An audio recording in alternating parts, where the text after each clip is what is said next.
kita berikan nama Tuhan. Dan saat ini Tuhan, kami mau menenangkan hati kami ingin merasakan indahnya hadirat Tuhan. Kami percaya Engkau adalah Allah yang maha dahsyat, Engkau Allah yang ajaib, Engkau Allah yang bangkit dari kematian. Engkau juga mampu membangkitkan kami Tuhan dari segala perburukan kami, dari segala masalah hidup kami. Ya Tuhan, kami ingin masuk lebih dalam lagi ke hadirat Tuhan, karena hanya Engkau sumber pengharapan kami, hanya Engkau sumber kekuatan kami.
Engkau saja Tuhan yang berbicara melalui firman kami.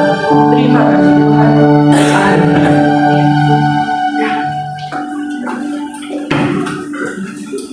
Puji Tuhan.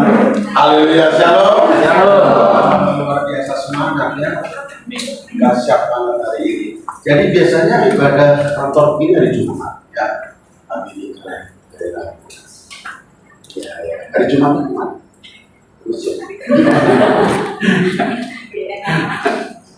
Jadi setelah liburan dari cas gitu ya. Bagaimana liburannya? Oke.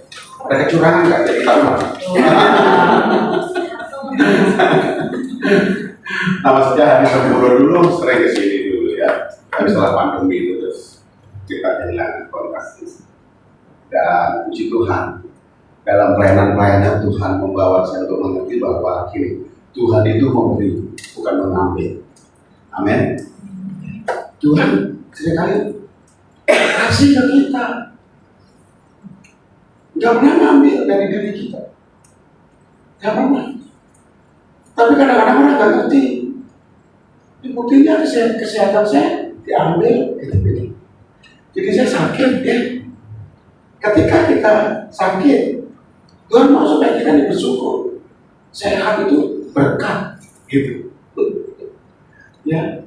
Jadi hari ini di Lukas pasal yang ke-7, ya, Lukas pasal 7. Ayat yang ke-11, Lukas 7 ayat 11. Ya. Itu udah sering banget dibaca ya. Kalau kalian lulus sekolah minggu dengan baik pasti masih hafal cerita ini ya, masih hafal. Yesus menyembuhkan anak muda. Yesus membangkitkan anak muda di Nain, ya Nain. Ya. Oke. Kemudian Yesus pergi ke suatu kota yang bernama sama-sama 2, 3. Nain. Ya. Ini bahasa Ibrani. Kalau Nain nanti 9. Ya, Nain 2, 3. Nain. Yesus pergi ke sebuah kota yang bernama Nain. Nain itu artinya bersukacitalah.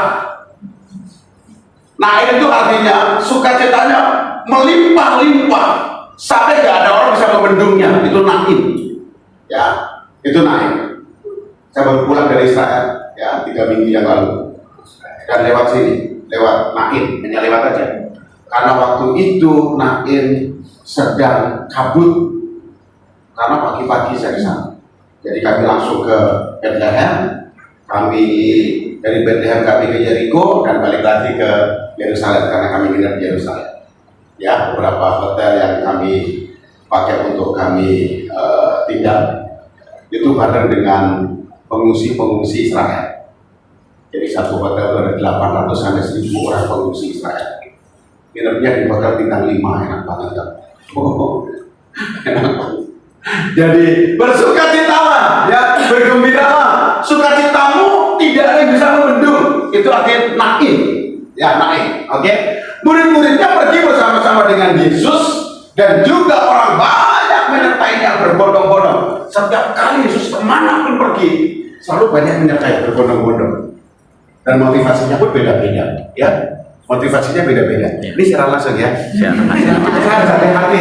Nanti kalau salah, nanti dilaporin. Iya, dilaporin. Saya takut kalau ada berbagi lagi nih. Dipanggil lagi. Pakai gak apa-apa. Harus itu. Oke.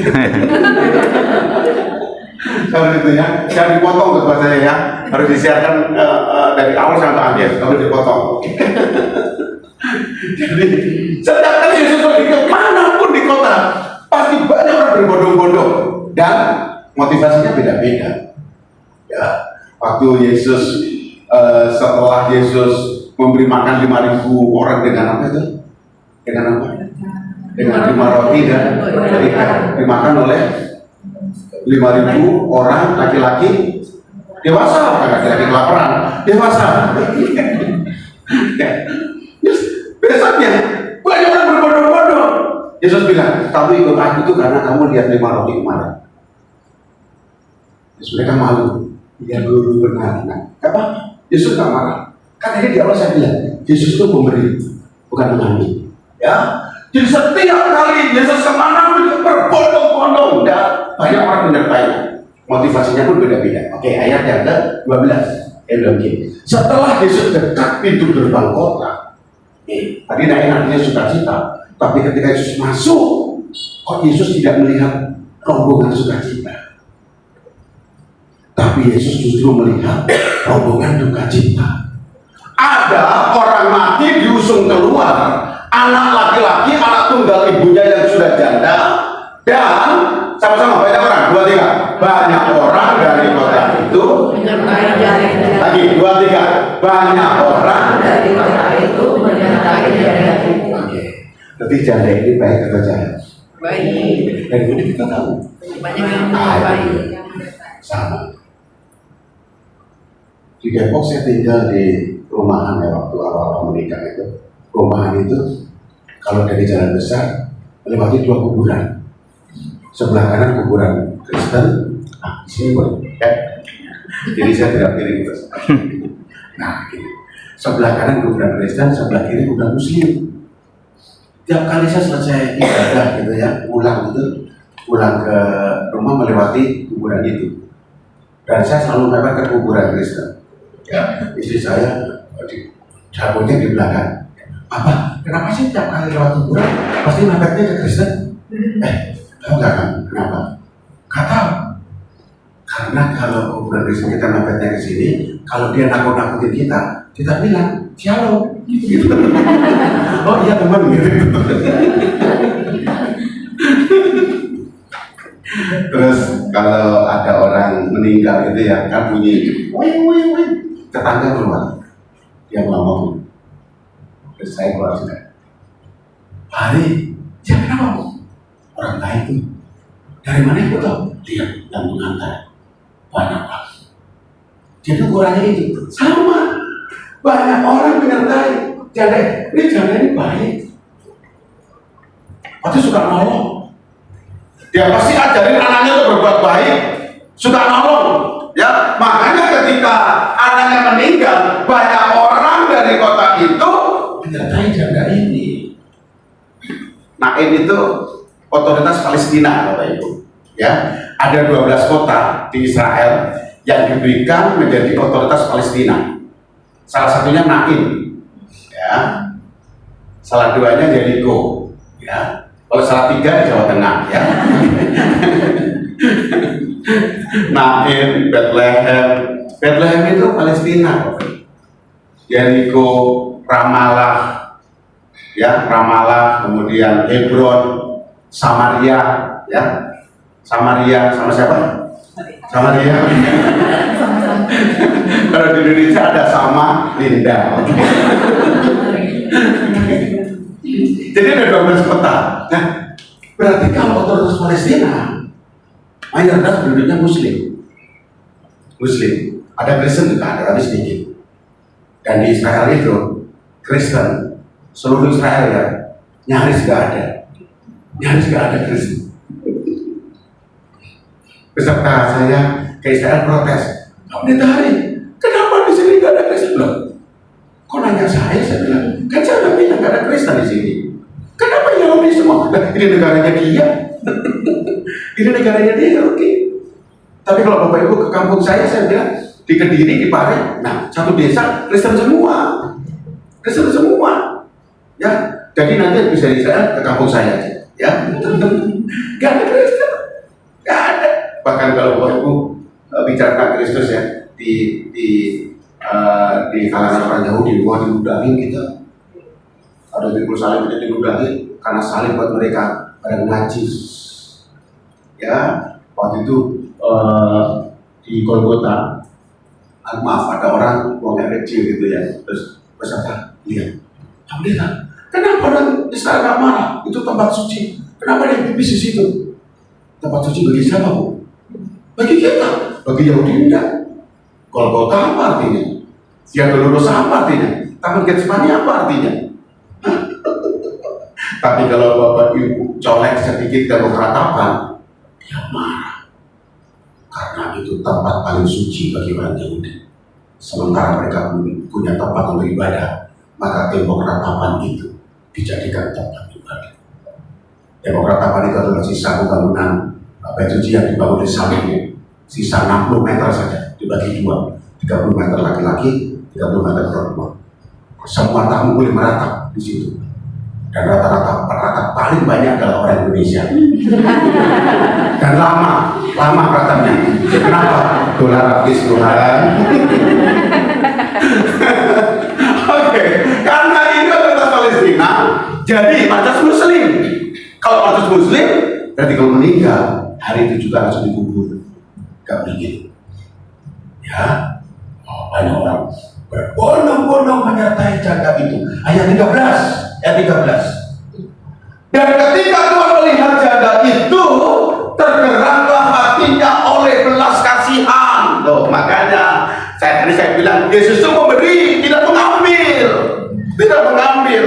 Jadi jangan salah kalau selama ini Tuhan tidak menyembuhkan penyakitmu. Dengar, memang kadang Tuhan tidak menyembuhkan penyakitmu, tapi Tuhan pasti menyembuhkan hidupmu, menyembuhkan kekhawatiranmu, menyembuhkan ketakutanmu.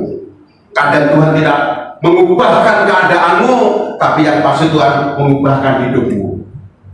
Kalau Tuhan mengubah hidupmu, kau mengalami pertumbuhan rohani yang keren. Tapi kalau Tuhan hanya sekedar mengubahkan penyakitmu, menyembuhkan, nanti kau minta lagi. Tergeraklah hatinya oleh belas kasihan, lalu ia berkata kepadanya, sama-sama jangan nangis, 2, 3, jangan nangis. Dan kan anak tunggal satu-satunya meninggal, Yesus bilang, jangan nangis. Kalimat jangan nangis ini arti yang pertama adalah gini, gimana naimmu? Aku masuk ke tanah ini, kok kamu nangis? Di mana naimmu? Itu yang pertama. Yang kedua, kau taruh di mana sih imanmu? Gitu, ya, bahasa sehari-hari. Ya, kau taruh di mana imanmu? Wanita ini jelas nangis banget, orangnya anak tunggal, anak satu-satunya. Berarti apa? Orang Timur Tengah, ya, Israel, Palestina, Yordania, Mesir, itu kalau punya anak pertama laki-laki udah seneng banget udah. Apa artinya? Masa tuaku di tangan dia udah aman. Ya, kalau suami istri menikah terus punya anak pertama laki-laki, beres sudah. Ya, masa tuaku di tangan dia. Gitu. Makanya tulah ke-10 di Mesir Tuhan ambil anak sulung. Artinya gini, supaya kamu tahu iman itu hanya kepada. Jangan jadi orang yang bodoh, meninggalkan sang pemberi rezeki dengan alasan cari rezeki. Yesus itu pemberi, bukan pengambil. Tuh. Jangan nangis, Bu. Kau taruh di mana imanmu? Hari ini kalau kau taruh imanmu pada sesuatu yang salah, kau pasti nangis. Gak apa-apa, Mister. Ini kan jabatanku masih oke nih. Jabatan paling lama tuh 5 tahun. Kekayaanku masih ada. Dengar ya, kekayaan kita habis. Ada orang bilang ini bukan banget. Kenapa begitu? Kekayaan orang tua saya ini 7 turunan. Gak habisnya. Kamu turunan ke-8.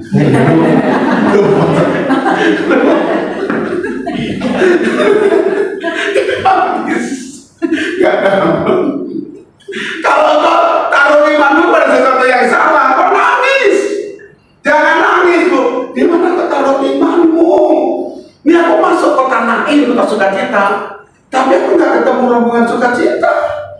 Aku nggak dengar lagu dang dang dang dang dang dang dang dang gitu ya, dang dang dang dang dang dang.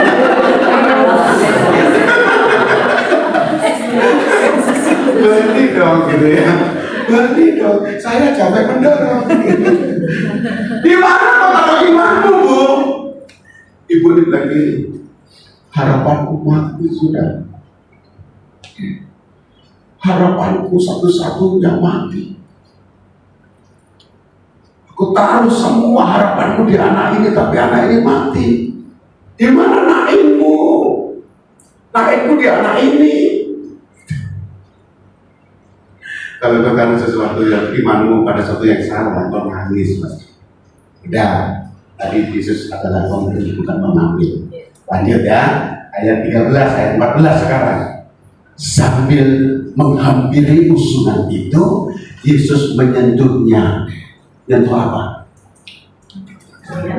Iya, nyentuh keranda.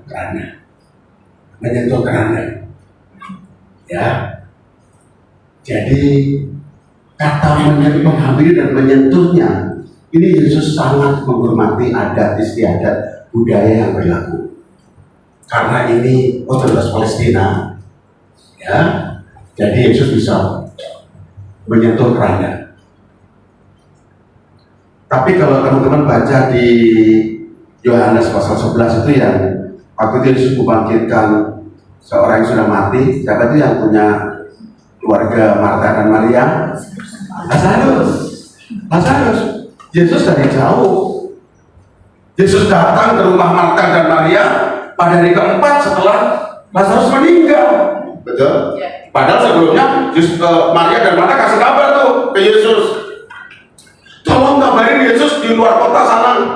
Dia yang kau kasih sakit, maksudnya Lazarus. Yesus nggak tahu. Gak apa-apa. Ya udah, penyakitnya tidak membawa kepada kematian. Begitu utusannya datang ke Marta dan Maria menyampaikan berita dari Yesus, tenang Bu Mar, gitu ya. Nah, dua-duanya Marta dan Maria panggilnya Mar aja. Tenang Bu Mar, Yesus sudah ngomong kok penyakitnya tidak membawa kepada kematian. Hah? Yesus ngomong gitu? Iya. Sini, udah meninggal Lazarus. Tapi Yesus tadi ngomong gitu kok katanya. Dan hari keempat Yesus datang. Kenapa Yesus sengaja datang pada hari keempat? Kenapa? Kalau nggak ada yang jawab saya gini terus. Kenapa? Suka-sukanya Tuhan mau datang ke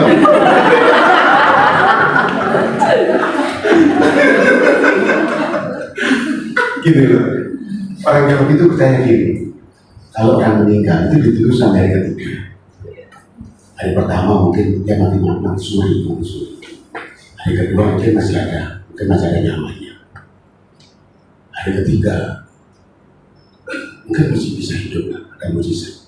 Tapi kalau hari keempat sudah gak mungkin ada mujizat. Gitu. Tradisinya begitu. Makanya Yesus datang hari keempat itu pengen menunjukkan bahwa apa yang mau gak mungkin. Aku ini pemberi bukan pengambil. Yesus datang pada hari keempat dan makan ibu di pintu gerbang kampung Betania. Ya Yesus lari. Coba kau datang kemarin pastilah tidak mati. Kenapa kau datang hari ini? Di hari keempat gak mungkin. Yesus kaget nih orang gak sanggup apa gitu ya. Padahal Yesus gitu ya. Roh Marta itu roh yang berani marah-marahin Yesus. Itu roh Marta. Kenapa bukan jawab doaku Tuhan? Karena aku udah doa puasa. Kenapa? Itu roh Marta. Maka diambilkan bukan mata teman kita. Maka diambil. Ngerti itu.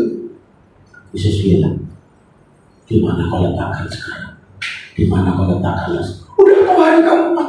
Malah nanya di mana kau letakkan? Kuburan. Kupir petamburan. Terus dia lari karena gak mau ngomong sama hatinya kemarin. Mar, Yesus di sini Mar. Hah? Apa Mar? Gitu. Coba marahin. Coba sama Marta dan Maria. Yesus nanya, di mana kau letakkan? Kuburan antara. Sampai kuburan, Yesus tidak menyentuh. Yesus tanya dari jauh, di mana kau kuburkan? Situ. Yakin? Yakin lah. Kenapa Yesus nanya gitu? Nanti kalau kamu tunjuknya salah, orang lain yang bagian.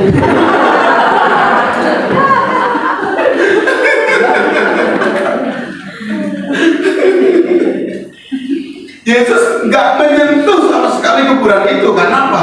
Betania Yahudi. guru Moreh itu bahasa Ibrani-nya, guru Levi, kemudian imam itu nggak boleh menyentuh kuburan, nggak boleh menyentuh orang meninggal, tidak boleh menyentuh orang terluka. Sehingga orang Samaria baik hati, dirampok orang Yahudi, ada yang lewat imam, darah-darah. Tolong, sudah mana di bangkunya?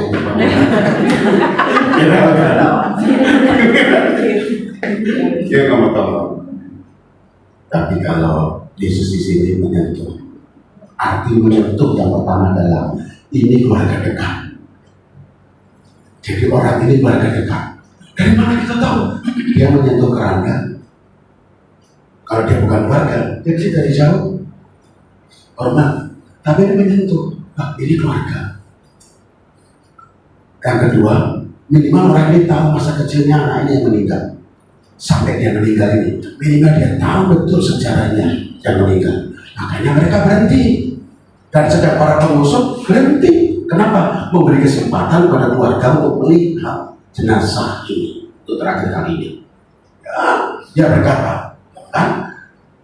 Hai anak muda, aku berkata kepadamu, bangkitlah, kembalilah ke Nain.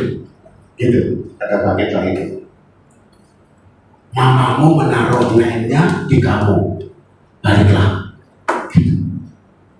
Wah, dahsyat, ya, luar biasa. Jadi ketika Yesus melihat rombongan itu dan ini janda baik banget, layak ditolong, dia tanya di mana kau taruh imanmu? Dia akan meninggal. Ya sudah, untuk memberi pelajaran juga kepada orang-orang di sekitar. Ya, ketika Yesus berkata, aku berkata kepada bangkitlah. Lalu apa yang terjadi? Yesus tunjukkan perkataan itu. Ayat 15. Ayat 15. Ya, bacanya pelan-pelan. Ya, maka bangunlah orang itu dan duduk dan mulai ngomong. Weh, keren ya, bangkitlah. Ma, ini kira-kira anak muda ini tadi waktu meninggal dipocong atau dipakai jas? Kira-kira dibungkus. Dibungkus pakai daun. Pakai kain. Yahudi begitu. Yesus waktu dimasukkan ke kubur pakai jas atau kain kafan? Kain kafan. Yahudi begitu. Itu Yahudi. Jadi waktu Yesus berkata, bangkitlah. Ya, anak itu bangun. Gitu. Pocongnya masih ada. Duduk dan mulai ngomong. Kira-kira kalimat apa yang pertama lihat keluar dari mulutnya? Mama, dengar siapa yang menang? Dan Yesus menyerahkannya kepada ibunya sambil ngomong, jangan taruh naikmu di tempat yang salah. Jangan taruh imanmu pada sesuatu yang fana. Pasti kau nangis. Nah, yang musuh bagaimana? Yang musuh tadi kira-kira yang lain bagaimana? Lari atau di situ terus? Ambil seneng, ya dia bangkit. Papanya seneng banget itu lihat, anakku bangkit. Dia ambil handphone, dia hubungi siapa? Siapa yang dihubungi oleh mamanya pertama kali? Suaminya, kan dia janda. Siapa kira-kira? Tukang gali kubur. Tolong diurut lagi ya. Mesti balas sama sana. Ya, nggak dapat uang dong. Ibunya nggak takut. Tapi lihat, kira-kira orang yang sekitar takut nggak? Lihat ayat 16. Ayat 16. Semua orang itu ketakutan dan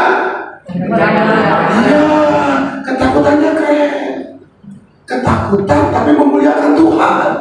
Ini keren banget. Luar biasa. Pernah dengar orang takut tapi menyebut nama Yesus? Lari tempat gelap. Dalam nama Yesus. Nah, kira-kira begitu. Dia takut memuliakan Tuhan tapi memuliakan. Ini yang keren. Ketika kau takut, siapa yang kau muliakan? Jangankan bangkit Bapak Ibu ya. Kalau kita pas melayang gitu terus tiba-tiba tangannya gerak itu masih lama. Saya ini di lingkungan saya jadi ketua RW, saya ketua RW di Depok. Waduh, orang banyak yang kaget, hari jadi ketua RW kan? Ya. Kalau ada orang meninggal gitu ya, RT-nya telepon saya, Pak RW ada yang meninggal nih, siapa? Warga saya. Lalu bisa datang? Di pikiran kami umat dan ditutup banyak kain, terus mereka sholat ngaji. Terus saya tanya istrinya, bagaimana udah diurus semua panas segala macam? Belum Pak RW. Saya panggil teman gereja untuk mandiin, bungkus. Waktu itu sambil menunggu, terus tiba-tiba Pak sambil sholat gitu. Tiba-tiba kakinya gerak-gerak. Dan saya lihat gerak. Mereka lihat lari semua mereka. Saya sendirian di situ. Kalau saya ikut lari, takutnya bilang, kok semua lari? Saya diam. Terus saya tanya di sini, tadi udah bantu dokter belum untuk periksa ini? Periksa apa Pak RW? Ini udah meninggal belum? Sebetulnya mati sore itu belum Pak RW. Oke, saya telepon teman saya dokter. Siapa RW? Saya jemput di depan dan diperiksa. Mau periksa. Terakhir dia tanda tangan gitu, saya tanya, bagaimana? Sudah meninggal? Sudah. Tadi gerak-gerak itu sisa-sisanya.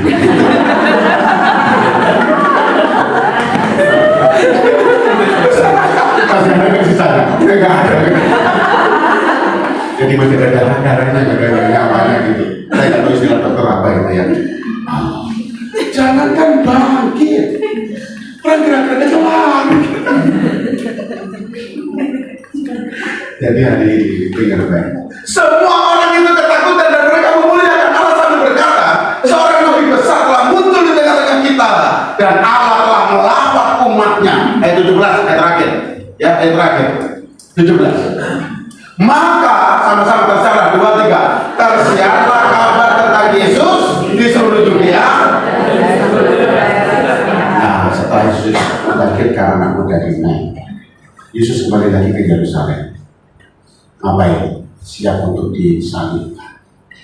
Jadi ini peristiwa terakhir Yesus melawat Nain dan semakin tersebar luas tentang Yesus. Jadi hari ini teman-teman, Nain itu bersuka cita. Terus sekarang yang jadi masalah, di mana kau taruh Nainmu? Kalau kau taruh Nainmu di tempat yang salah, kau pasti nangis. Ya, kayak saya ulang tadi, jangan jadi orang yang bodoh. Meninggalkan sumber rezeki, memberi rezeki dengan alasan cari rezeki. Taruh Nainmu di tempat yang benar. Siapa? Dia yang berkata, hei anak muda bangkit. Kalau kau taruh sesuatu dengan benar, kau taruh imanmu kepada sesuatu yang benar, maka kau akan mengalami nain, dan akhirnya kau menyiarkan kabar tentang Yesus lewat kehidupan. Jangan taruh imanmu di tempat yang salah, pasti kau nangis. Kau boleh punya tabungan banyak, tapi jangan bergantung ke sana, karena uang itu bonus dari Tuhan, berkat dari Tuhan. Tapi taruh iman kepada Dia yang hari ini berkata, hei anak muda, bangkit. Tundukkan kepala. Tundukkan kepala. Terima kasih Tuhan Yesus. Terima kasih Bapa. Terima kasih. Sekali Yesus, selamanya Yesus. Harapanku tak akan hilang karena kasih-Nya. Karena kasih-Nya. Sekarang ku ada, oh Yesusku, ku cinta Kau selamanya. Sekali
firman yang sudah kami dengar.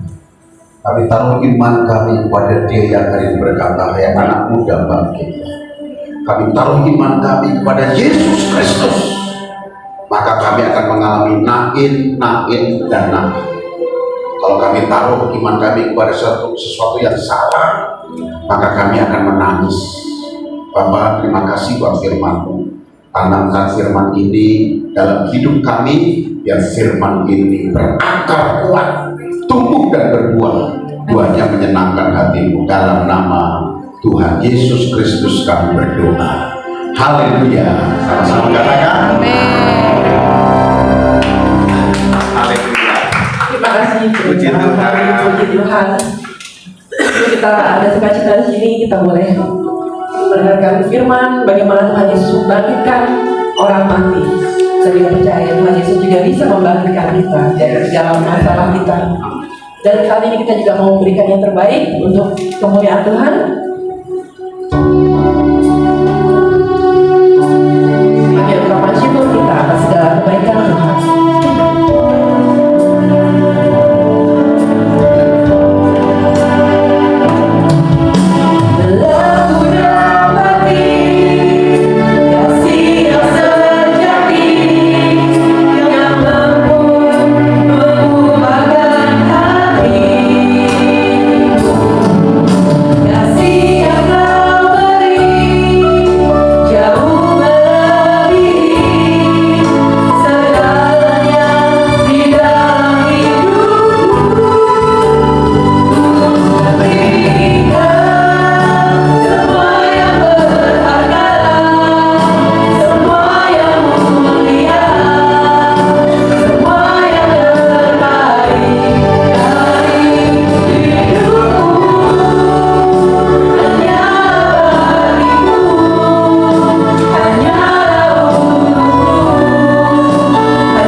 Puji Tuhan, terima kasih atas hambanya yang telah menyampaikan firman Tuhan. Diberkati semua. Haleluya.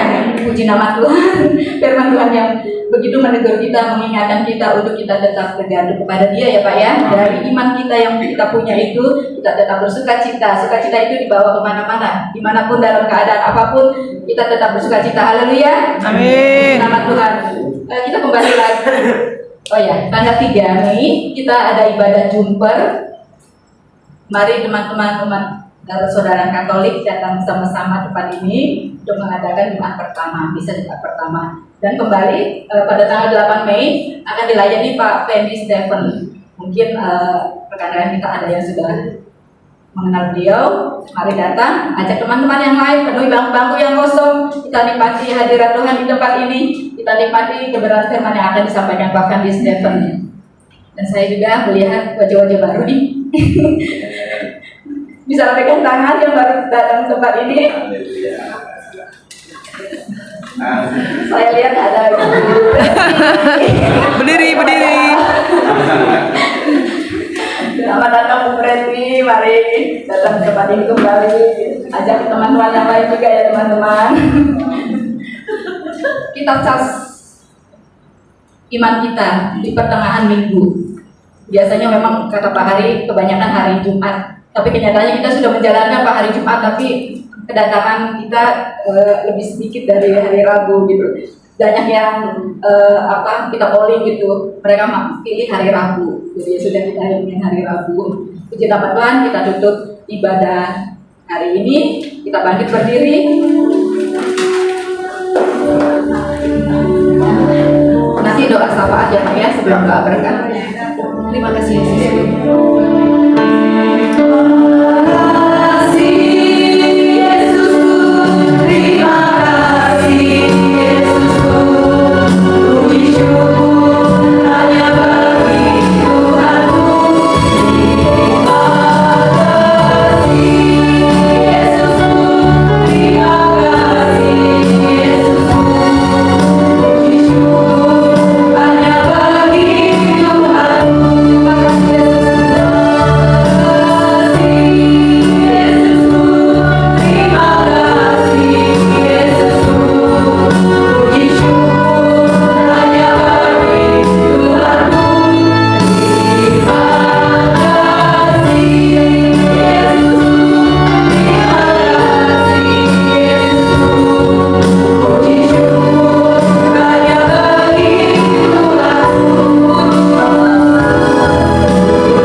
Indonesia, terima kasih untuk Presiden terpilih, Wakil Presiden yang hari ini disahkan oleh MK. Terima kasih Bapak, kami terus memberkati negeri kami dalam nama Tuhan Yesus Kristus. Aman, diberkati oleh Tuhan, dan semua kami beribadah dengan baik, dengan lancar. Terima kasih Bapak, terima kasih Tuhan. Kami berdoa untuk manajemen grup Barito Pasifik. Kami serahkan dalam tangan kuasa-Mu. Honor Bapak Prayogo Pangestu dan keluarga serta direksi dan jajarannya kami serahkan dalam tangan kuasa Tuhan. Tutup bungkus keluarga ini dengan kuasa darah-Mu Bapa. Lindungi keluarga ini dalam nama Tuhan Yesus Kristus. Juga keluarga besarnya kami serahkan dalam tangan kuasa Tuhan. Direksi jajaran yang bekerja di Barito Group kami serahkan dalam tangan kuasa Tuhan. Berkati perusahaan ini, berkati Bapak, jauhkan dari rancangan orang-orang jahat dalam nama Tuhan Yesus Kristus. Berkat-Mu terus ada, Barito Group diberkati oleh Tuhan dan jadi berkat bagi banyak orang. Terima kasih Bapak, kami berdoa untuk umat Tuhan yang ada di Wisma Barito Pasifik 1 dan 2. Kami serahkan dalam tangan kuasa-Mu. Berkati setiap hari Rabu mereka ibadah, berkati iman mereka bertumbuh, mereka dikuatkan, mereka dipulihkan, jadi berkat bagi banyak orang. Kami berdoa untuk persekutuan doa ini kami serahkan dalam tangan kuasa-Mu. Berkati para pengurus, para pelayan Tuhan, berkati mereka Bapak, supaya mereka boleh menjalankan ibadah dengan baik. Kesatuan hati dari mereka kami serahkan dalam tangan kuasa-Mu. Terima kasih Bapak, sebentar kami akan kembali ke pekerjaan kami masing-masing. Tuhan jagai kami, Tuhan lindungi kami. Dimanapun Kau menempatkan kami, di situ kami menikmati berkat-berkat Tuhan. Dimanapun Kau menempatkan kami, di situ kami jadi berkat. Jemaat yang Tuhan kasihi, sekarang arahkan hatimu kepadanya dan terimalah berkat-berkat dari Bapa di surga, kasih sayang dari Tuhan Yesus Kristus, serta penghiburan dari Roh Kudus menyertai kita semua mulai hari ini sampai selama-lamanya. Haleluya. Sama-sama katakan amin. Terima kasih Pak Pendeta kami.